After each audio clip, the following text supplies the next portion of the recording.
بسم اللہ الرحمن الرحیم۔ السلام علیکم ناظرین، امید ہے آپ سب خیریت سے ہوں گے۔ ناظرین، جو چینل پر نیو ہے ابھی چینل کو سبسکرائب کریں اور بیل آئیکن کو بھی دبا دیں تاکہ میری ہر نیو ویڈیو کا نوٹیفیکیشن آپ کو بآسانی ملتا رہے۔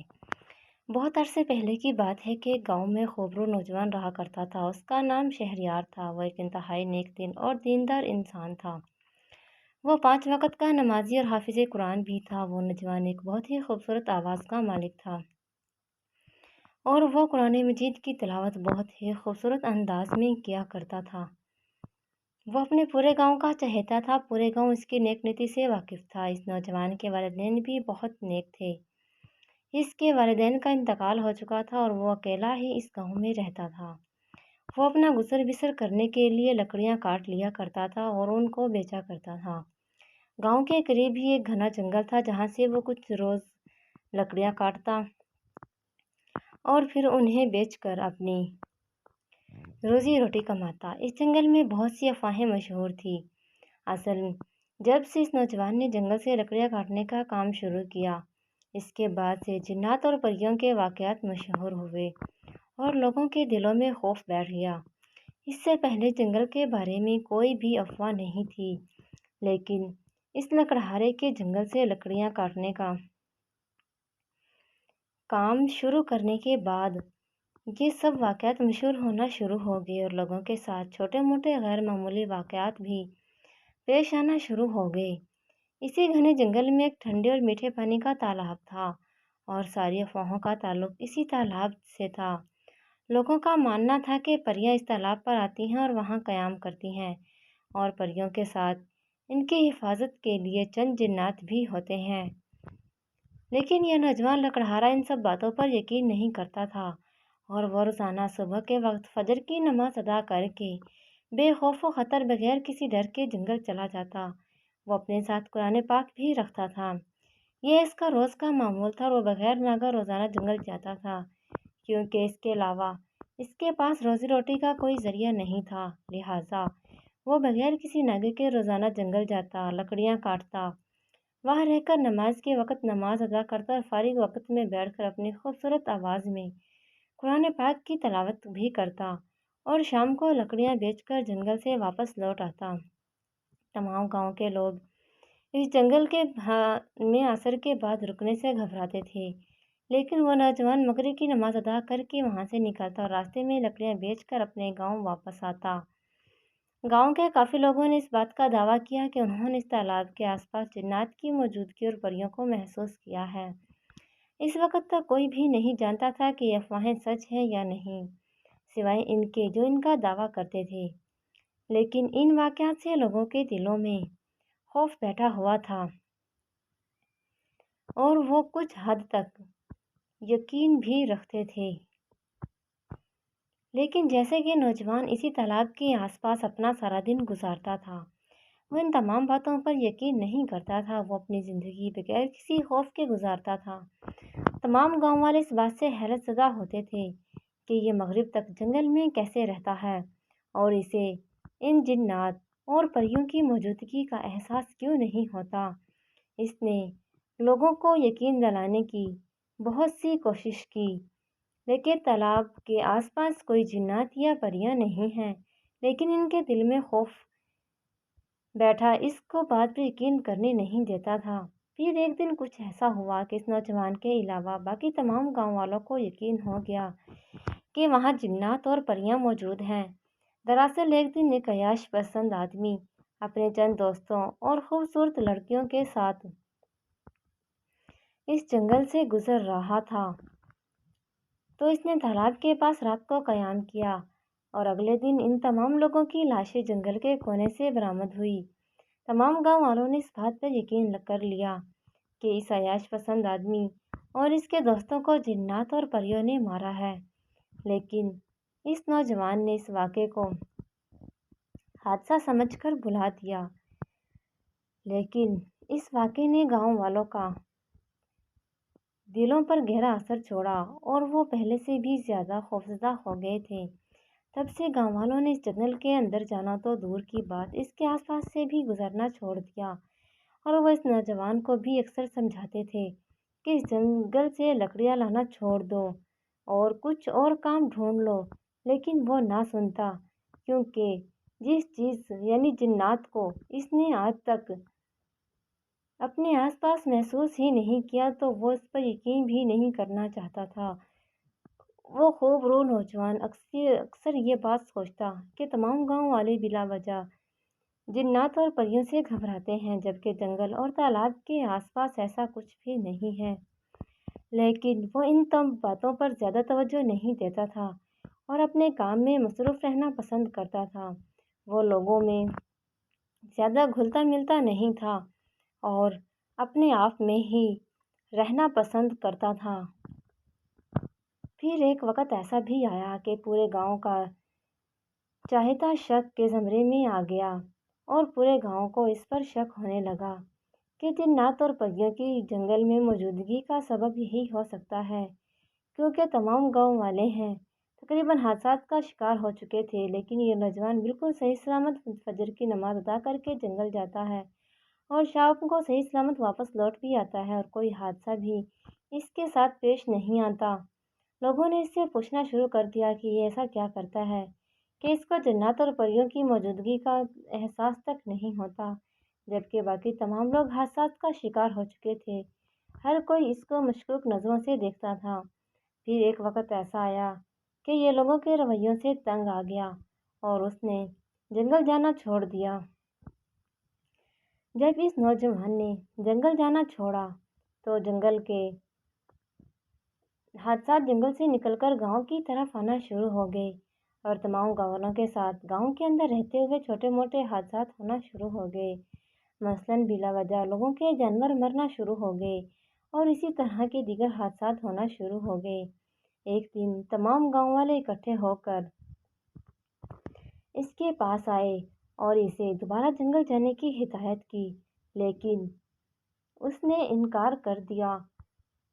انکار سن کر گاؤں والے اور پریشان ہو گئے، تمام واقعات بیان کیے جو ان کے ساتھ پیش آتے تھے، لیکن اس نوجوان کے ساتھ کوئی ایسا حادثہ پیش نہیں آتا تھا، اس لیے وہ ان تمام چیزوں سے بے خبر تھا اور ان پر یقین بھی نہیں کرتا تھا۔ وہ تمام چیزوں کو اتفاق سمجھتا تھا، لیکن گاؤں والوں نے آخرکار اسے دوبارہ جنگل جانے پر منا ہی لیا اور وہ دوبارہ سے جنگل جانا شروع ہو گیا۔ جب سے اس نوجوان نے دوبارہ جنگل جانا شروع کیا تو گاؤں والوں کے ساتھ پیش آنے والے حادثات ختم ہو گئے اور تمام گاؤں والے پرسکون طریقے سے رہنے لگے۔ اس کے والد مسجد کے امام تھے اور اس کی والدہ گاؤں کی بچیوں کو قرآن مجید کی تعلیم دیتی تھی، اور اس والد محترم ایک مدرسہ بھی چلاتے تھے جہاں سے ان کے اپنے بیٹے یعنی کہ شہریار نے بھی قرآن پاک حفظ کیا تھا۔ شہریار کی عمر اس وقت 15 برس تھی جب اس نے قرآن مجید مکمل حفظ کر لیا تھا۔ جس سال اس نے حفظ مکمل کیا اسی سال اس نے رمضان میں تراویح بھی پڑھی تھی۔ اس کے والدین کو اس پر بہت فخر تھا، لیکن قسمت کو کچھ اور ہی منظور تھا۔ اسی سال اس کے والدین کا ایک حادثے میں انتقال ہو گیا تھا۔ اسی وجہ سے تمام گاؤں والوں کو شہریار سے اس قدر انسیت تھی۔ دراصل شہریار کے جنگل میں جانے سے پہلے پریاں اور ان کے ساتھ ان کی حفاظت پر مامور چند جنات کا قبیلہ وہاں سے گزرا کرتا تھا، لیکن وہ کسی کو نقصان نہیں پہنچاتے تھے، وہ بس اس جگہ کو اپنے راستے کے طور پر استعمال کیا کرتے تھے۔ لیکن جب سے شہریار نے جنگلوں میں جا کر لکڑیاں کاٹنا شروع کی ہیں تو ان جنات اور پریوں نے وہاں سے محض گزرنے کے لیے وہ راستہ استعمال کرتے تھے۔ ان میں سے ایک پری جو کہ شہریار کی طرح ہی نیک دل تھی، اس نے اسی جنگل میں تالاب کے پاس قیام کرنا شروع کر دیا اور اب وہ زیادہ سے زیادہ وقت اسی تالاب کے پاس جنگل میں گزارتی تھی، اور جنات جو کہ پہلے ہی پریوں کے تابع تھے وہ اس کی حفاظت کے لیے اس کے ساتھ وہاں رکتے تھے۔ اس پری کے جنگل میں قیام کرنے کی وجہ سے یہی خوبرو نوجوان شہریار تھا، کیونکہ وہ حافظ قرآن بھی تھا اور وہ کام سے فارغ ہو کر قرآن مجید کی تلاوت بھی کیا کرتا تھا، تو وہ پری وہاں بیٹھ کر اس کی تلاوت سنا کرتی تھی اور جنات اسی وجہ سے اسے کوئی نقصان نہیں پہنچاتے تھے، کیونکہ ان کے سینے میں بھی خدا کا نور تھا۔ لیکن کوئی بھی اور شخص اگر وہاں سے گزرنے کی کوشش کرتا تو جنات اس کے ساتھ چھیڑخانی کرتے تاکہ وہ کبھی واپس نہ آئے۔ لیکن سوچنے کی بات یہ ہے، اگر جنات لوگوں کے ساتھ صرف چھیڑخانی کرتے تھے تاکہ وہ دوبارہ جنگل کا راستہ اختیار نہ کرے۔ تو پھر اس عیاش پسند آدمی اور اس کے دوستوں کو مارنے کی کیا ضرورت تھی؟ ایسا کیا ہوا اس رات کہ جنات نے اس کے تمام دوستوں کو جان سے مار ڈالا؟ جہاں شہریار بیٹھ کر قرآن پاک کی تلاوت کیا کرتا تھا، اس عیاش پسند آدمی نے اپنے دوستوں کے ساتھ مل کر وہاں گندگی پھیلانا شروع کر دی اور اس جگہ کو ناپاک کرنے کا ارادہ کیا۔ اس کے ساتھ چند لڑکیاں بھی موجود تھیں۔ یہ بات پری کو بالکل ناگزیر گزری کہ جہاں لکڑہارا بیٹھ کر قرآن پاک کی تلاوت کیا کرتا ہے، وہ لوگ اس جگہ کو ناپاک اور پلید کر دیں۔ جنات نے انہیں پہلے ڈرا کر بھگانے کی کوشش کی اور ان کے ساتھ چھیڑخانی کی، لیکن وہ لوگ جن بھوت وغیرہ پر یقین نہیں رکھتے تھے، اسی لیے انہوں نے اس چیز کو نظر انداز کر دیا۔ آخرکار جب بات حد سے بڑھ گئی اور انہوں نے غلط حرکتیں شروع کر دیں، تو اس پری کے کہنے پر جنات نے ان سب کو قتل کر دیا اور ان سب کی لاش کو تالاب سے بہت دور جنگل کے کنارے جا پھینکا۔ جہاں یہ سب واقعہ رونما ہو رہے تھے، تو دوسری طرف پری کے قبیلے والوں نے اس کو اپنے قبیلے سے بے دخل کر دیا تھا، لیکن چند جنات جو اس کی حفاظت پر مامور تھے، وہ اسی کے ساتھ رہ گئے تھے۔ اس کا دل اس نوجوان پر آ گیا تھا اور اس کی نیک نیتی کو بھی وہ جان چکی تھی، اسی لیے اس نے اپنے قبیلے سے نکل جانے کی بھی پرواہ نہ کی۔ لیکن وہ نوجوان اس سے بے خبر تھا کہ ایک پری اس کو اپنا دل دے چکی ہے۔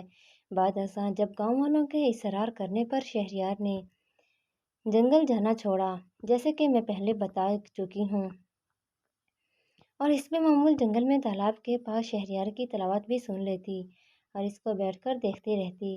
تالاب کا پانی بھی اسی پری کی وجہ سے میٹھا ہوتا تھا، کیونکہ وہ پانی استعمال کرتی تھی اور اس کے استعمال کی وجہ سے وہ پانی میٹھا ہو گیا تھا۔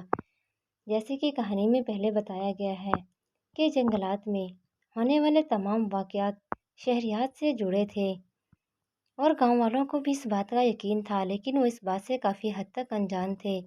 اسی وجہ سے گاؤں والے اس سے کترانے لگے تھے۔ وہ پہلے ہی تنہا رہنا پسند کرتا تھا اور لوگوں سے بہت کم ملتا جلتا تھا، لیکن گاؤں والوں کی مستقل بے رخی اور ان کے اس رویے کی وجہ سے وہ بالکل تنہا رہ گیا تھا۔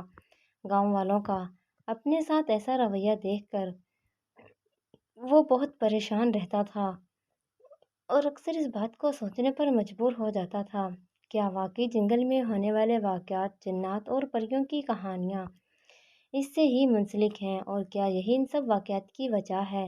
ایک دن اس نے فیصلہ کیا وہ جنگل میں ہونے والے واقعات کی حقیقت جان کر رہے گا اور تب تک جنگل سے واپس نہیں آئے گا جب تک وہ ان تمام باتوں کے پیچھے چھپے ہوئے راز کو جان نہیں لیتا۔ وہ پری بھی اب چاہتی تھی کہ شہریار اس کی موجودگی کو محسوس کرے تاکہ وہ اپنے آپ کو اس کے سامنے لا سکے۔ شہریار بھی اپنے ساتھ کیے جانے والے سلوک سے تنگ آ کر اس بات کی حقیقت کو جاننا چاہتا تھا، لیکن یہ اتنا آسان ہونے والا نہیں تھا جتنا کہ لگ رہا تھا۔ اب کہانی کے ایک نئے رخ پر نظر ڈالتے ہیں جس پر ابھی تک روشنی نہیں ڈالی گئی ہے۔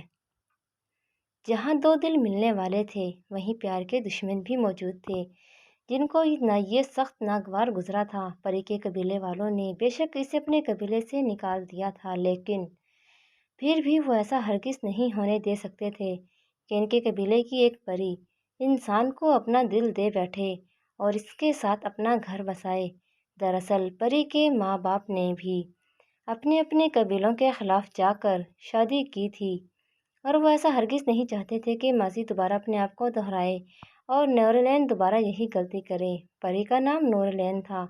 نورلین کا باپ ایک انتہائی سخت دل اور اپنے قبیلے کا بہادر ترین دیو تھا، اور اس کی ماں ایک پری تھی جس کو پہلی نظر میں دیکھتے ہی اس نے اپنا دل دے دیا تھا۔ ان دونوں نے اپنے قبیلے کے خلاف جا کر شادی کی تھی اور ان کا پیار بہت مشہور ہوا۔ لیکن وہ دونوں قبیلے کے بیچ میں پیدا ہونے والی عداوت کی وجہ سے ان دونوں کو اپنی جان گنوانی پڑی۔ لیکن ان کی پیار کی نشانی یعنی کہ نورلین کو بعد ازاں اس کی ماں کے قبیلے کے حوالے کر دیا گیا۔ نورلین اپنے قبیلے کی سب سے بہادر اور طاقتور پری تھی، لیکن اس کو اپنی طاقتوں کا اندازہ بالکل نہیں تھا، کیونکہ اس کو سکھانے والے اس کے ماں باپ کو اس کے باپ کے قبیلے کی ایک صفاق دیو نے، جو اس کی ماں سے پہلے پیار کرتا تھا اور پیار میں ناکامی کا بدلہ لینے کی خاطر اپنے چند ساتھیوں کو ساتھ ملا کر موقع کا فائدہ اٹھاتے ہوئے نور العین کی پیدائش کے فوراً بعد قتل کر دیا۔ دراصل نور العین کا باپ اور اس کو قتل کرنے والا صفاق دیو پہلے بہت اچھے دوست تھے، لیکن ان کے درمیان دشمنی کی وجہ نور العین کی ماں بن گئی تھی، اور نور العین کی ماں نے اس صفاق دیو کو چھوڑ کر اس کے باپ کو چنا اور اس سے شادی کی تھی۔ اس کے باپ کا نام فلک دیو اور ماں کا نام ہورین پری تھا۔ ہورین پری اپنے قبیلے کی شہزادی پری تھی، لیکن قبیلے کے خلاف جانے کے بعد اسے بھی قبیلے سے بے دخل کر دیا تھا، کیوں کوئی بھی ہورین پری اور فلک دیو کی شادی سے خوش نہ تھا، لیکن کسی کی ہمت نہیں پڑتی تھی کہ ان کے خلاف جائے، کیونکہ تمام قبیلے والے فلک دیو کی بہادری اور طاقت سے واقف تھے، لیکن کوئی بھی ان کی شادی سے خوش نہ تھا۔ اور جیسے ہی فلک دیو کے قریب ترین دوست دہانی دیو نے اسے دھوکے سے قتل کر دیا اور اس کی ماں کو بھی مار ڈالا، تو دونوں قبیلوں کے درمیان شانتی ہو گئی تھی۔ دہانی دیو نور العین کو بھی ختم کرنا چاہتا تھا، لیکن اس کو اپنے والدین کی طرف سے ملنے والی نئی قسم کی طاقتوں کی وجہ سے اتنی چھوٹی سی بچی کا بال بھی بیکار نہ کر سکا اور پھر فرار ہو گیا۔ لیکن فلک دیو کے قبیلے والوں نے دہانی دیو اور اس کے ساتھی کو سزائے موت سنا کر مار ڈالا تھا، اور جہاں تک نور العین پری کی بات تھی تو فلک دیو کے قبیلے والوں نے اسے اپنانے سے انکار کر دیا، اور پھر ہورین کے قبیلے والوں نے اسے اپنا لیا اور اس کی پرورش کی۔ عداوت جو بھی تھی، لیکن ہورین تھی تو اپنے قبیلے کی شہزادی، اسی لیے ہورین کے قبیلے والوں نے نور العین کی پرورش کا ذمہ لیا، لیکن اس سے اس کے والدین کی حقیقت کو چھپا کر رکھا تھا۔ جیسے کہ کہانی کے پچھلے حصے میں بتایا گیا کہ شہریار اپنا بوریا بستر سمیٹ کر گاؤں چھوڑ کر جنگل جانے کی سوچتا ہے، تو گاؤں والوں نے اسے ایسا کرنے سے روکا، کیونکہ وہ شہریار کو بلا وجہ کسی مصیبت میں نہیں ڈالنا چاہتے تھے۔ بے شک وہ اس سے کتراتے تھے، لیکن پھر بھی وہ اس کی جان خطرے میں نہیں ڈالنا چاہتے تھے۔ آخر تھا تو وہ گاؤں والوں کا چھیتا ہی، اسی لیے وہ اس کو گاؤں چھوڑ کر جانے سے روک رہے تھے، لیکن شہریار نے ان کی ایک نہ سنی اور وہ اپنا سامان لے کر جنگل کی طرف روانہ ہو گیا۔ ادھر سے شہریار گاؤں چھوڑ کر نکلا تو دوسری طرف نور العین نے بھی تیاری پکڑ لی، اور اس نے ٹھان لیا کہ آج وہ اس کے سامنے آ کر رہے گی اور اسے اپنے دل کی بات کہہ دے گی۔ لیکن مسئلہ یہ تھا کہ اگر نور العین شہریار کے سامنے آتی تو نور العین کی حفاظت پر مامور جنات بھی اس کے روبرو آ جاتے، اور ان کو ان کی اصلی حالت میں دیکھ کر ایک انسان کے لیے اپنے حواس میں رہنا تقریباً ناممکن تھا۔ اس بات کو بھی لے کر نور العین کافی پریشان تھی کہ جنات کو دیکھ کر شہریار کو کہیں کچھ ہو نہ جائے، لیکن یہ تو اس کو ہر حال میں خطرہ مول لینا ہی تھا، کیونکہ وہ آپ شہریار کے سامنے آ کر اپنے دل کا حال بتانا چاہتی تھی اور مزید اسے دور نہیں رہنا چاہتی تھی۔ نور العین نے کچھ احتیاطی تدابیر کی تاکہ جب وہ شہریار کے سامنے روبرو ہو تو اس کو فوراً دھچکا نہ لگے۔ اس نے جنات کو ہدایت دی کہ وہ اسے کافی فاصلہ بنا کر کھڑے رہیں اور جب تک وہ نہ کہیں تب تک سامنے نہ آئیں۔ دوسری طرف شہریار بھی جنگل پہنچ چکا تھا اور وہ تالاب کی طرف تیزی سے رواں دواں تھا تاکہ وہ اس راز کو جلد از جلد جان سکے۔ جیسے ہی شہریار اس تالاب پر پہنچا تو اس نے زور سے چلانا شروع کر دیا، کون ہو تم، کیا ہو تم، تمہاری ہر چیز مجھ سے ہی کیوں منسلک ہے، تمہاری وجہ سے میں اکیلا رہ گیا، کوئی مجھے پیار نہیں کرتا، تم نے مجھ سے میرے اپنوں کو چھین لیا، اب مجھے کوئی بھی اپنانے کو تیار نہیں ہے، آخر کیا بگاڑا تھا میں نے تمہارا، اور تم چیز کیا ہو اور کیوں میرے پیچھے پڑی ہوئی ہو۔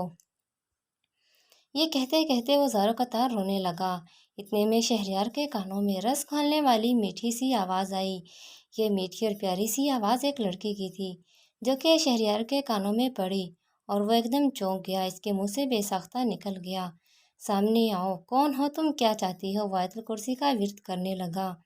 آواز دوبارہ آتی ہے، گھبراؤ نہیں اے نوجوان، میں تمہاری خیر خواہ ہوں، میں تمہیں کوئی نقصان نہیں پہنچاؤں گی۔